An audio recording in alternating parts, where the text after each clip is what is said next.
आज हम बात करेंगे फाइनेंशियल स्टेटमेंट के बारे में।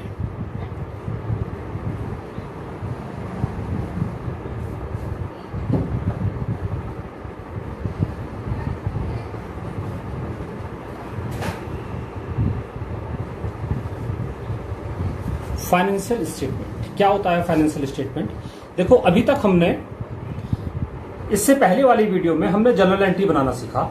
उस जर्नल एंट्री को लेकर के हमने लेजर बनाए और लेजर से हमने ट्रायल बैलेंस बनाया।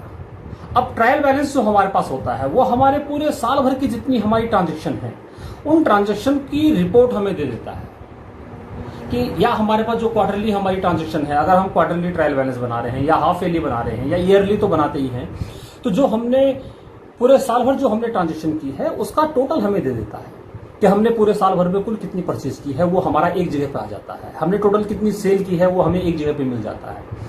या हमारे पास टोटल कितने एक्सपेंसेस हुए हैं वो एक जगह पे आ जाएगा। हमने टोटल इनकम कितनी की है वो एक जगह पे आ जाएगा। हमारी टोटल इनकम मीन्स यहाँ पर हमें कितना रेंट मिला है या हमें कितना कमीशन, अगर सपोज हम ले रहे हैं, कमीशन कितना मिला है। तो हमारी जितनी इनकम है, जितनी हमारे एक्सपेंसेस हैं, जितने हमारे परचेज है या जितनी हमारी सेल्स है, वो सब एक जगह पे आ जाता है।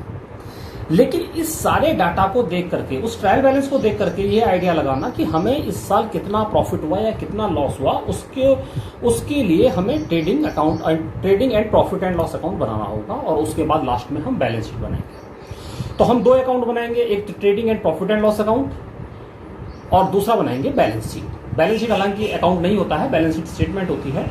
तो हम trading and profit and loss account बनाएंगे। लेकिन मैं आपको आज सिर्फ ट्रेडिंग अकाउंट के फॉर्मेट के बारे में बताऊंगा कि ट्रेडिंग अकाउंट में क्या क्या आता है। और ट्रेडिंग अकाउंट के बाद हम प्रॉफिट एंड लॉस अकाउंट सीखेंगे। उसके बाद इन दोनों को कंबाइंड मिला करके हम trading and profit and loss account बनाएंगे और उसके बाद बैलेंस शीट बनाना सीखेंगे। तो ट्रेडिंग अकाउंट में क्या क्या आता है, इसका फॉर्मेट भी सेम जैसे आप लेजर बनाते हो वैसे ही बनाओगे। सबसे पहले आप दिखाओगे इधर पार्टिकुलर्स, उसके बाद अमाउंट, पार्टिकुलर्स और अमाउंट। ये हमारी क्रेडिट साइड है, ये हमारी डेबिट साइड है। और डेबिट साइड में हमारे जितने एक्सपेंसेस हैं वो सब डेबिट साइड में आती हैं, जितनी भी हमारी इनकम है वो सब क्रेडिट साइड में आती है। अब ट्रेडिंग अकाउंट में क्या क्या लेना है हमें, हम उस पर डिस्कस करेंगे कि ट्रेडिंग अकाउंट की डेबिट में क्या क्या आता है, ट्रेडिंग अकाउंट की क्रेडिट में क्या क्या आता है। हमारे पास जब हम बिजनेस को नेक्स्ट ईयर में कैरी फॉरवर्ड करते हैं, पिछले साल का बिजनेस अब इस साल हम नए फाइनेंशियल ईयर में दोबारा से शुरू करते हैं, तो सबसे पहले हम ये देखते हैं कि पिछले साल का हमारे पास अनसोल्ड स्टॉक क्या था, बचा हुआ स्टॉक क्या था जो हमने पिछले साल नहीं बेचा था, वो हमें इस साल बेचना है। तो हमें वो इस साल बेचना है, तो सबसे पहले हमें देखना है कि पिछले साल का हमारा न बिका हुआ स्टॉक क्या है, उसको हम कहते हैं ओपनिंग स्टॉक। तो आप ट्रायल बैलेंस को चेक करेंगे, उसमें कहीं पर आपको ओपनिंग स्टॉक दिखाई देता है। तो आप सबसे पहले डेबिट साइड में लिखेंगे टू ओपनिंग स्टॉक। मैं अमाउंट एज्यूम कर लेता हूं कि सपोज आपके पास ओपनिंग स्टॉक है 10,000। इसके बाद हम देखते हैं, देखो जो आपके पास ओपनिंग स्टॉक है, जो आपने पिछले साल का अनसोल्ड स्टॉक था, आप उसको लेकर के आपने ट्रेडिंग अकाउंट में डाला। लेकिन ऐसा तो पॉसिबल नहीं है कि हम सिर्फ इस ओपनिंग स्टॉक से ही इस साल पूरा बिजनेस कर लेंगे। इस साल बिजनेस करने के लिए हमें नई परचेज करनी पड़ेगी और हम साल में कई बार परचेज करते हैं और लास्ट में उस सब परचेज को एक्यूमुलेट करके हम उसका परचेज अकाउंट बनाते हैं। वहां पर वो सारी पोस्टिंग हो जाती है, अभी उसको लेकर के हम ट्रायल बैलेंस में से डाल देते हैं। तो पूरे साल में हमने जितनी परचेज की है वो पूरी परचेज हम यहाँ पर लिख देंगे। लेकिन हम यहाँ पर नेट परचेज लिखते हैं। नेट परचेज मीन्स हम टोटल परचेज में से जो हमने परचेज रिटर्न किया है, जो हमने सपोज वापस कोई सामान किया है, कोई गुड्स हमने वापस कर दिया है, उसको माइनस करने के बाद जो बचा वो हम यहाँ पर दिखाते हैं नेट परचेज। तो हम यहाँ पर नेट परचेज लिखेंगे टू परचेज। अगर आपके पास परचेज रिटर्न नहीं है तो आप परचेज को डायरेक्ट बाहर दिखा दोगे। सपोज परचेज हमारे पास है कितनी, 50,000 और सपोज क्वेश्चन में उसने परचेज रिटर्न दी हुई है 5,000, तो हम इसको फिर आउटर कॉलम में नहीं लेंगे, इसको पहले इनर कॉलम में ही लेंगे। टू परचेज 50,000 और इसमें से लेस कर देंगे परचेज रिटर्न 5,000 सपोज हमारे पास परचेज रिटर्न है और हमारे पास नेट परचेज आ गई 45,000। मैं अमाउंट ऐसे ही एज्यूम कर रहा हूं। ओपनिंग स्टॉक और परचेज इनकी सीक्वेंस चेंज नहीं होगी। आपको सबसे पहले जब आप ट्रेडिंग अकाउंट बनाओगे तो सबसे पहले ट्रायल बैलेंस के अंदर यही दो अमाउंट ढूंढनी है कि हमारे पास ओपनिंग स्टॉक कहां पे लिखा हुआ है और कितना है, पहले उसको लिखना है, फिर परचेज लिखनी है, फिर परचेज रिटर्न को उसमें से माइनस करना है। इसके बाद के जो एक्सपेंसेस हम ट्रेडिंग में दिखाते हैं उनको आप आगे पीछे दिखा सकते हो, लेकिन इनको भी ट्रेडिंग की डेबिट में आपको क्या क्या दिखाना है, इनको हम कैसे सिलेक्ट करेंगे एक ट्रायल बैलेंस को देख करके, उसको भी मैं आपको एक सीक्वेंस बताऊंगा। कि सबसे पहले हम लेते हैं कॉस्ट ऑफ परचेज। हमारे पास कॉस्ट ऑफ परचेज क्या क्या है, मीन्स जब हमने कोई चीज परचेज की है तो उस परचेज को करके या उस परचेज को करने के बाद उसको अपनी फैक्ट्री तक लाने में हमारे क्या क्या एक्सपेंसेस हुए हैं। दो चीज हो सकती है, हो सकता है आपने परचेज, आप इंडिया में बिजनेस कर रहे हो और इंडिया में ही आपने कोई रॉ मटेरियल, आप ये सपोज पेन बना रहे हो तो इस पेन को बनाने के लिए आपने पहले क्या कुछ प्लास्टिक परचेज किया होगा या कुछ इंक परचेज की होगी। जो भी रॉ मटेरियल एक पेन को बनाने के लिए कच्चा माल जो भी लगता है वो सब आपने परचेज किया होगा। तो उस परचेज के दो ही पैटर्न है, या तो आपने वो इंडिया से लिया या इंडिया के बाहर से लिया। तो सपोज हम एज्यूम करते हैं कि वो सामान हमारा इंडिया के बाहर से आया है, हम उसको दूसरे देश से लेके आएंगे। तो आप दो तरह की ड्यूटी हमारे पास लगती है, एक एक्सपोर्ट ड्यूटी और एक इंपोर्ट ड्यूटी। एक्सपोर्ट ड्यूटी हम कब देते हैं, जब कोई सामान हम सेल करते हैं या हम इंडिया से बाहर किसी सामान को बेचते हैं तो हमें एक्सपोर्ट ड्यूटी देनी होती है।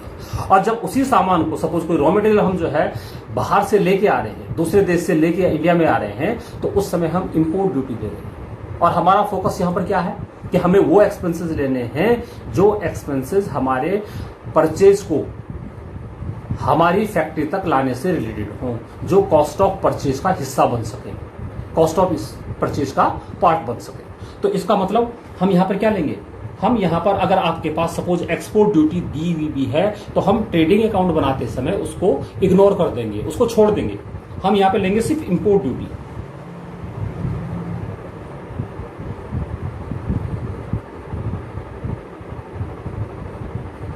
सपोज वो 5,000 है,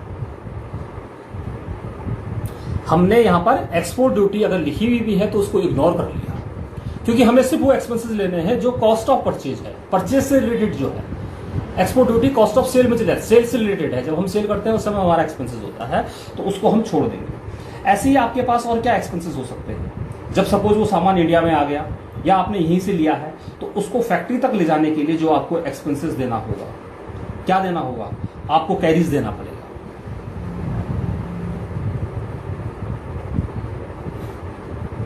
और कैरीज के अंदर भी सेम वही कंडीशन है कि कैरीज भी कभी कभी क्या होता है कि हम दो जगह दे देते हैं। हम कैरीज कभी कभी जब आप सामान को बेचते हो, आपका शोरूम में सामान रखा हुआ है और शोरूम में सामान रखते समय भी कभी कभी आपको कैरीज देना पड़ जाता है। सपोज आप होम डिलीवरी दे रहे हो तो उस समय भी आपको कैरीज देना है। तो साइलेंट कंडीशन में हम यही मानते हैं कि जो हमने कैरीज दिया है वो हमारा फैक्ट्री से रिलेटेड है, कॉस्ट ऑफ परचेज का पार्ट है। लेकिन अगर उसके आगे कैरीज आउटवर्ड लिखा हुआ है तो उस कैरीज आउटवर्ड को भी हम इग्नोर कर लेंगे, उसको भी हम नहीं लेंगे। लेकिन अगर उसी के आगे कैरीज इनवर्ड लिखा हुआ है तो कैरीज इनवर्ड का मतलब वो आपका फैक्ट्री से रिलेटेड एक्सपेंसेस है, उसको कॉस्ट ऑफ परचेज का वो पार्ट है। उसको आपने जब आपने कोई सामान खरीदा है, कोई गुड्स आपने परचेज किया है तो उसको फैक्ट्री तक लाने में जो आपने एक्सपेंसेस दिया है वो है।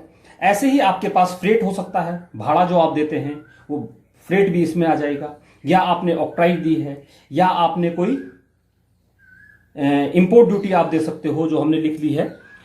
तो ये जितने एक्सपेंसेस कॉस्ट ऑफ परचेज से रिलेटेड जितने आपके पास एक्सपेंसेस हैं वो सब ट्रेडिंग की डेबिट में आ जाएगी। उसके बाद सामान, सपोज अब हमारा जो रॉ मटेरियल है, हम पेन बना रहे हैं और इस पेन को बनाने के लिए हमने जो भी रॉ मटेरियल, जो भी कच्चा माल हमने लिया है वो फैक्ट्री में पहुंच गया है और अब हमें इसे फिनिश गुड्स में कन्वर्ट करना है, इसका पेन बनाना है उस रॉ मटेरियल का। तो इसके बाद जितने भी आपके कॉस्ट ऑफ प्रोडक्शन जो आपकी है, माल को बनाने में, उस सामान को बनाने में, इस पेन को बनाने में जो भी हमारा प्रोडक्शन में एक्सपेंसेस हो रहा है या फैक्ट्री में जितना भी हमारा एक्सपेंसेस है, वो फैक्ट्री एक्सपेंसेस सब ट्रेडिंग अकाउंट की डेबिट में आ जाएंगे। क्या क्या हो सकता है वो एक्सपेंसेस, देखो फैक्ट्री में नॉर्मली हम वेजेस पे करते हैं, मजदूरी देते हैं, सपोज वेजेज हमारे पास 1000 है। अगर आपके पास सैलरी लिखा हुआ है तो हम एज्यूम ये करते हैं कि सैलरी हम ऑफिस में पे करते हैं, और हमें यहां पर कौन से एक्सपेंसेस लेने हैं जो सिर्फ फैक्ट्री से रिलेटेड हो, और फैक्ट्री से रिलेटेड हमारे पास क्या है, वेजेज है। सैलरी को हम छोड़ देंगे, अगर आप सैलरी लिखा हुआ है तो ट्रेडिंग में उसको हम इग्नोर कर लेंगे। या फैक्ट्री में और क्या एक्सपेंसेस हो सकते हैं, फैक्ट्री में आप कोल यूज कर सकते हो, आप गैस यूज कर सकते हो, या आप वाटर यूज कर सकते हो। ये जितने एक्सपेंसेस हैं ये नॉर्मली हमारे कहां होंगे, ये फैक्ट्री में ही होंगे। ऑफिस में ये काम नहीं होते, ये सब चीजें यूज में नहीं आती है। तो हमारे पास ओपनिंग स्टॉक हुआ, परचेज को हमने रिटर्न करके नेट परचेज लिखा, उसके बाद इंपोर्ट ड्यूटी लिखी, उसके बाद उस रॉ मटेरियल को फैक्ट्री से लाने से रिलेटेड जितने हमारे एक्सपेंसेस थे वो हमने कैरिज इनवर्ड है। ऐसे ही मैंने आपको बताया था फ्रेट आपके पास हो सकता है, उस फ्रेट को भी हम लिखेंगे इसमें। फ्रेट इनवर्ड आपके पास लिखा हुआ होगा तो आप फ्रेट इनवर्ड इसमें दिखाओगे। अगर आपके पास आउटवर्ड लिखा हुआ है तो उसको भी हम छोड़ देंगे। क्लियर? इसको छोड़ करके जितने एक्सपेंसेस आपके पास हैं, आपके पास उस ट्रायल बैलेंस में सैलरी भी लिखा हुआ हो सकता है, हम सैलरी को इग्नोर कर लेंगे, नहीं लेंगे इसमें, क्योंकि सैलरी ऑफिस का है। रेंट लिखा हुआ होगा, अगर फैक्ट्री रेंट लिखा हुआ है तो फैक्ट्री रेंट भी हम इसमें ले लेंगे, लेकिन अगर सिर्फ रेंट लिखा हुआ है तो उसको हम छोड़ देंगे। नॉर्मली अगर साइलेंट कंडीशन है तो हम रेंट को ऑफिस का ही एक्सपेंसेस मानेंगे। फैक्ट्री रेंट लिखा हुआ है तो आप उसको ट्रेडिंग की डेबिट साइड में दिखा सकते हैं। ऐसे ही आपके पास कमीशन लिखा हुआ हो तो कमीशन भी इसमें नहीं आएगा, उसको भी हम ऑफिस एक्सपेंसेस मानते हैं। आपके पास डिस्काउंट लिखा हुआ है तो डिस्काउंट तो वैसे ही समझ में आ रहा है, डिस्काउंट हम कब देंगे, जब हम गुड्स सोल्ड करेंगे, जब हम सामान को बेचेंगे तो बेचते समय हमें कमीशन देना पड़ेगा। तो जितने बाकी एक्सपेंसेस हैं वो सब छोड़ देंगे, आपको सिर्फ फैक्ट्री के एक्सपेंसेस लेने हैं। अब हम क्रेडिट साइड में आते हैं। डेबिट साइड में हमने ओपनिंग स्टॉक लिया था, परचेज लिया था। क्रेडिट साइड में हम सबसे पहले लिखते हैं नेट सेल्स, और नेट सेल्स भी सेम परचेज की तरह है कि अगर आपके पास सेल्स दी हुई है तो सेल्स को आप आउटर कॉलम में दिखा दो, लेकिन अगर सेल्स के साथ आपके पास सेल्स रिटर्न भी है तो पहले आप उस रिटर्न को माइनस करोगे। और हम एज्यूम करते हैं कि सपोज सेल हमारे पास है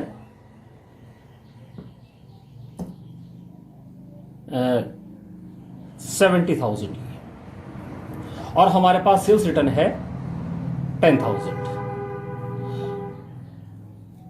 तो हमारी जो नेट सेल है वो होगी कितनी, 60,000। और ओपनिंग स्टॉक हमने डेबिट में दिखाया था। एंड ऑफ द ईयर जो हमारे पास अनसोल्ड स्टॉक है, जिसको अभी हमने बेचा नहीं है, जो हमारा बिका नहीं है, उसको हम कहते हैं क्लोजिंग स्टॉक, वो भी क्रेडिट साइड में आ जाएगा।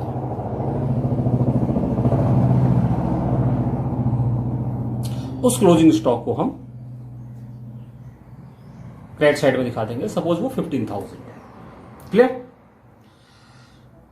आपके पास डेबिट में क्या क्या आता है इन सबको हम रट नहीं सकते हैं, इन सबको याद रखना पॉसिबल नहीं है। आपको इनको प्रॉपर डेफिनेशन में ही याद रखना है कि ओपनिंग स्टॉक आता है, उसके बाद परचेज आ गया और लेस परचेज रिटर्न हो गया।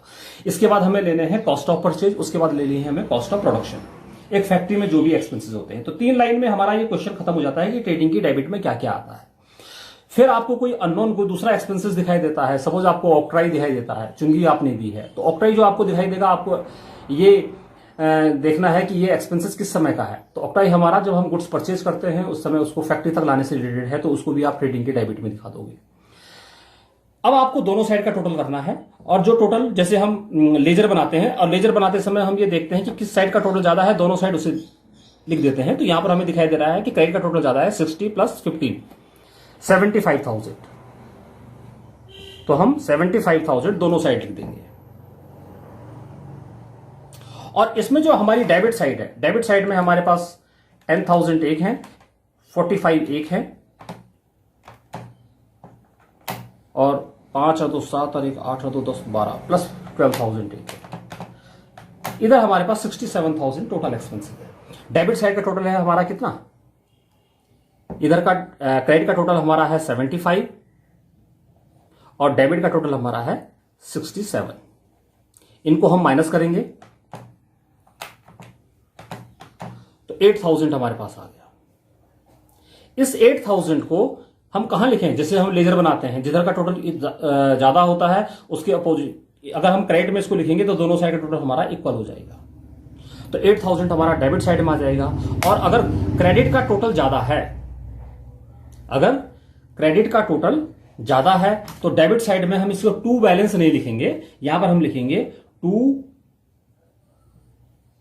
Gross profit. सपोज अगर डेबिट का टोटल ज्यादा होता तो हम क्रेडिट साइड में लिखते बाई ग्रॉस लॉस। ठीक, तो ये आज हमने ट्रेडिंग अकाउंट के बारे में डिस्कशन किया है। इसके बाद हम प्रॉफिट एंड लॉस अकाउंट के बारे में डिस्कशन करेंगे। उसके बाद हम दोनों को मिला करके trading and profit and loss account बनाएंगे। और फिर तीसरा स्टेप हमारा होगा, हम बैलेंस शीट के बारे में बात करेंगे।